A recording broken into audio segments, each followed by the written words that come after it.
माड्यातील अवैध उत्खनन प्रकरण दिवसेंदिवस धगधगत चाललंय।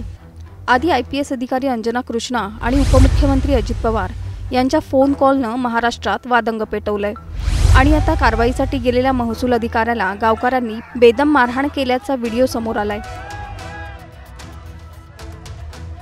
या मारहाणीच्या व्हिडिओत बेसबॉल स्टिक हातात घेऊन काही गुंड अधिकाऱ्यांवर तुटून पडताना दिसतात। नेमकं हे चाललंय तरी काय? माड्यात नेमका काय प्रकार घडलाय? ही कारवाई नक्की कोण थांबवतंय? या प्रश्नांची सविस्तर उत्तरं या व्हिडिओतून आपण जाणून घेणार आहोत। त्यासाठी हा व्हिडिओ शेवटपर्यंत पाहत राहा आणि टाइम्स नाउ मराठीला लाईक, फॉलो आणि सबस्क्राइब करा। सर मुझे पता नहीं है ना सर, मैं सिर्फ यही बोल रही सर, समझ रही है वो आप बोल रही है जो सुन ठीक।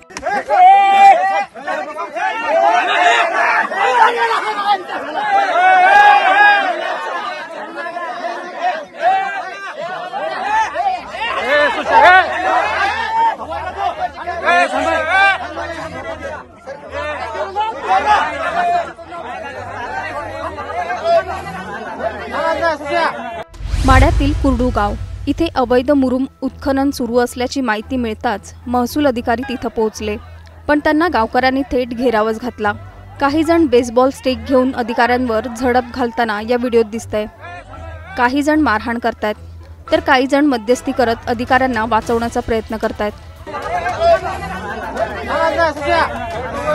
पोलीस आणि गावकऱ्यांनी कसंबसं या महसूल अधिकाऱ्याला वाचवलंय, पण या घटनेचा व्हिडिओ सोशल मीडियावर व्हायरल झाल्यानंतर प्रचंड खळबळ उडाली आहे। याआधी काही दिवसांपूर्वीच अवैध उत्खननाविरोधात कारवाई करण्यासाठी गेलेल्या IPS अधिकारी अंजना कृष्णा यांना रोखण्यात आलं होतं आणि ही घटना घडली थेट उपमुख्यमंत्री अजित पवार यांच्या फोनमुळे। सोशल मीडियावर व्हायरल झालेल्या फोन कॉलमुळे अजित पवार वादाच्या भोवऱ्यात सापडलेत आणि आता महसूल अधिकाऱ्याला झालेल्या मारहाणीमुळे प्रकरणाला गंभीर वळण लागलंय। मुरुम माफिया, राजकीय वर्दहस्त आणि प्रशासन यांचं साटलोटा असल्याचा आरोप ग्रामस्थांनी केल्याचं कळतंय। गावातील गुंड सरळ सरळ सरकारी अधिकाऱ्यांवर हात उचलतात। विशेष म्हणजे ज्यांच्यावर कारवाई करायची आहे ते राजकीय नेत्यांचे जवळचे कार्यकर्ते असल्याची चर्चा रंगली आहे। तर प्रशासनाचा सर्वच कारभार राजकीय दबावाखाली होतोय का, असा प्रश्न विचारला जातोय। माड्यातली ही घटना केवळ एका महसूल अधिकाऱ्यावरचा हल्ला नाही, तर संपूर्ण प्रशासन, न्यायव्यवस्था आणि कायद्याच्या विश्वासार्हतेवर प्रश्नचिन्ह उपस्थित करणार आहे। या घटनेवरून महाराष्ट्रात राजकीय वर्दहस्तामुळे माफियाराज वाढत चाललाय का? तुम्हाला काय वाटतं? आम्हाला तुमच्या जिल्ह्याच्या नावासकट तुमचं मत कमेंटमध्ये नक्की कळवा आणि चॅनलला सबस्क्राइब करायला विसरू नका।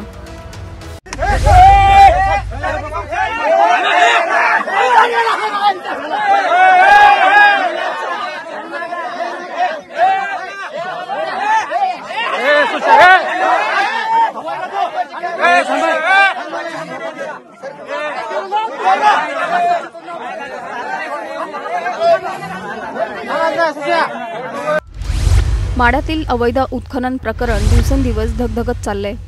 आधी IPS अधिकारी अंजना कृष्णा आणि उपमुख्यमंत्री अजित पवार यांच्या फोन कॉलनं महाराष्ट्रात वादंग पेटवलंय आणि आता कारवाईसाठी गेलेल्या महसूल अधिकाऱ्याला गावकऱ्यांनी बेदम मारहाण केल्याचा व्हिडिओ समोर आलाय।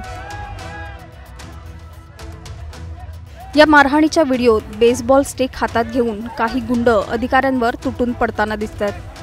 नेमकं हे चाललंय तरी काय? माड्यात नेमका काय प्रकार घडलाय? ही कारवाई नक्की कोण थांबवतंय? या प्रश्नांची सविस्तर उत्तरं या व्हिडिओतून आपण जाणून घेणार आहोत। त्यासाठी हा व्हिडिओ शेवटपर्यंत पाहत राहा आणि टाइम्स नाउ मराठीला लाईक, फॉलो आणि सबस्क्राइब करा। सर मुझे पता नहीं है ना सर, मैं सिर्फ यही बोल रही सर, समझ रही है वो आप बोल रही है जो सुन ठीक।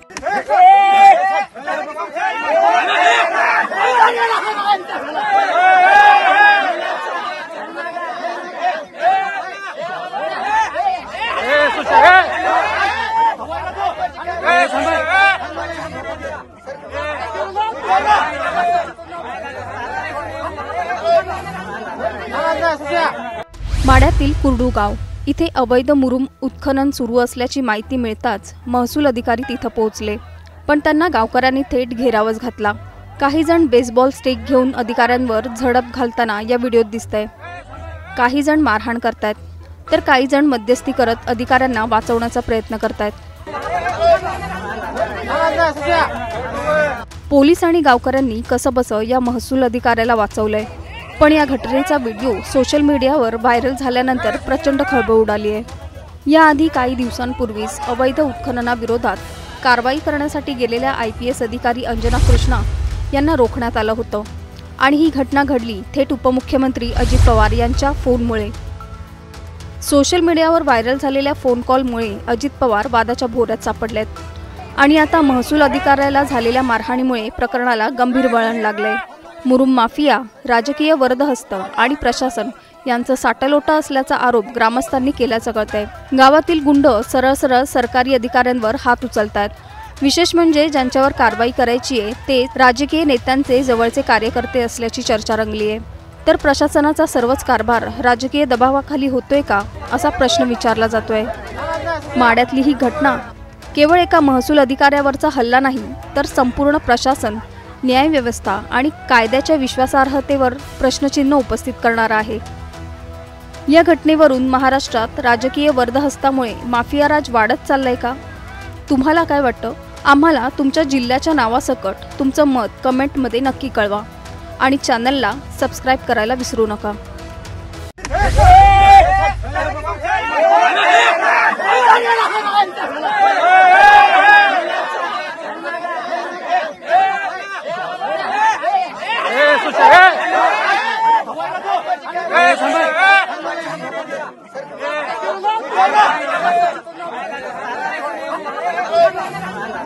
Gracias.